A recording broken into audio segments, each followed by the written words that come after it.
ঐশ্বর্য রাই বচ্চন প্রথম থেকেই অভিনেত্রী, সিনেপাড়ার অন্যতম চর্চিত স্টার। অভিনয় থেকে রূপ সবেতে বাজিমাত বচ্চন বধূর, যাকে নিয়ে ভক্ত মনে উত্তেজনার পারদ বরাবরই তুঙ্গে।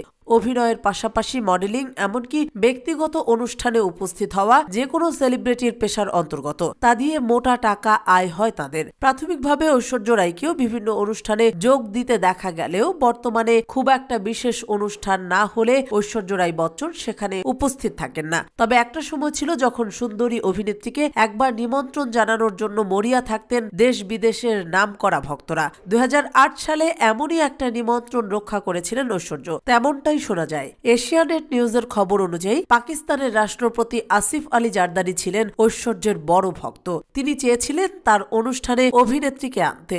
ঐশ্বর্যকে সাধারণত অধিকাংশ মানুষই মনে করে থাকেন বিশ্বের অন্যতম সুন্দরী নারী। ফলে সেই সেলিব্রিটিকে নিজের দেশের অনুষ্ঠানে পেতে কে না চাইবে। শোনা যায় নিজের এই ইচ্ছে পূরণের জন্য পাকিস্তানের রাষ্ট্রপতি ব্যয় করেছিলেন 10 কোটি টাকা। যদিও এর কোনো প্রমাণ এখনো পর্যন্ত নেই, তবে খবর ছড়িয়ে পড়েছিল বিভিন্ন ক্ষেত্র থেকে। তবে এই প্রসঙ্গে ঐশ্বর্য কোনোদিন মুখ খোলেননি। পাকিস্তানের রাষ্ট্রপতি ভবনে এই অনুষ্ঠান হয়, সেখানেই নাকি অংশগ্রহণ করেছিলেন রায় সুন্দরী, যদিও তার কোনো ছবি কিংবা ভিডিও এখনো প্রকাশ্যে আসেনি।